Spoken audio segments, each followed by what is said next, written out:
Hi there, I'm John Shields of Chesapeake Bites and Our Common Table. So welcome to the kitchen. Well, you know, we've been all over the farmer's market this morning getting some of the best things that we can do for the summer. So I'm starting out with a succotash. Everybody always talks about succotash. They're not quite sure what it is or how it came about. It's actually a Native American word, and it ties in a whole lot to the concept of the three sisters. So we have corn, we have beans, and usually squash is part of the three sisters. Native Americans did that. They grow so great together. So we got a couple of those components right now to make a lovely succotash. So what I'm going to start with first is some luscious butter. You could use olive oil if you like. From South Mountain Creamery is what I have. We were over at Powell's Farm and we got these gorgeous red bell peppers. Now they're not traditional in succotash. Usually succotash is corn, lima beans, and that's all. Let me cut this up. Okay, here we go. We have those bell peppers all diced up nicely. It gives just kind of a sweet flavor to this succotash, and I might add some beautiful color. Look at this.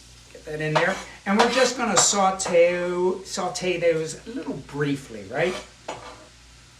Okay, so while that sautés, next up is the sweet corn, which we got from Glenville Hollow Farm in Pennsylvania. It's a tricolor corn. Look at that. Isn't it gorgeous? I already had it, and I got to tell you, it's absolutely delicious. One of the things to know when you're doing corn and you're cutting corn off the cob, you can actually eat it just this way. You don't even need to cook it. You can actually just eat the fresh corn the way it is. But since I'm here, I figured might as well cook it because it is for the succotash. All right, look, isn't that gorgeous? So just break that off.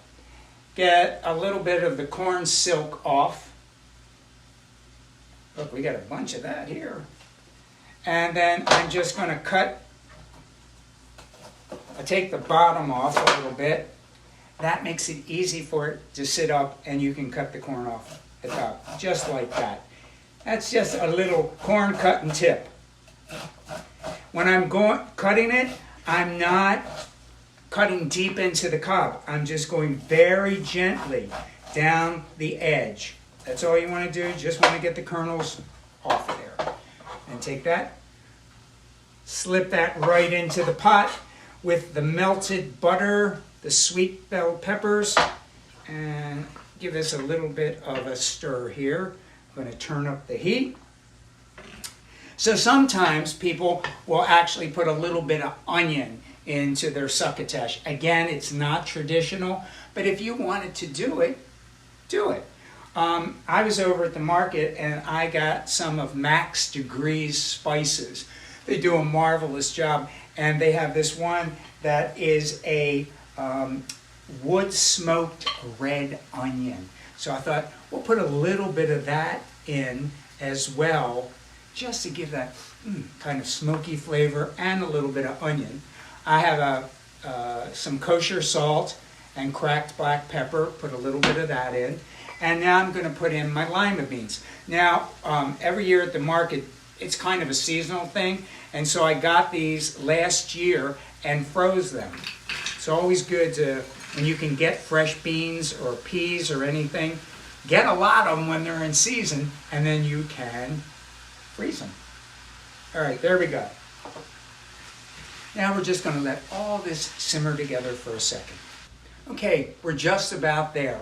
It really only takes about 5-8 minutes at a fairly high heat to cook the succotash. You don't really need to cook it really long because you want the corn and the lima bean to kind of retain some of their structural integrity, meaning they're not all mushy. That's kind of how that goes. So really we just have salt and pepper, a little bit of red onion in there, butter. You can always put a little bit more butter in, never hurts. Give it a lovely flavor. And Generally, succotash is served as a side dish. You could have some beautiful barbecue chicken, or you could have a lovely fish that's been roasted with bacon wrapped around it, and then you have succotash on the side. Or you could let it cool, put it in the Frigidaire, and serve it as a salad. So you could have kind of a succotash salad cold. Or, let's say we were making some crab cakes, okay? You invited the boss over, you invited all the really important people over. Well, what I do is I would go over to South Mountain Creamery and get some heavy whipping cream. Put that in at the end. Look at this. I'm scared of you, succotash. You just made a nice little cream sauce in it. And this is the ultimate in Chesapeake cooking for the summer. Enjoy.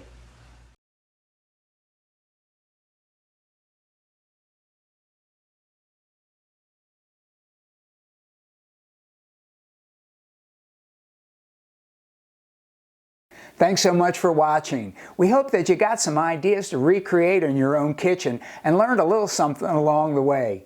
For more information on our common table and our mission to eat well, protect our environment, and rebuild the local food economy one dish at a time, check out our website and join us on social media.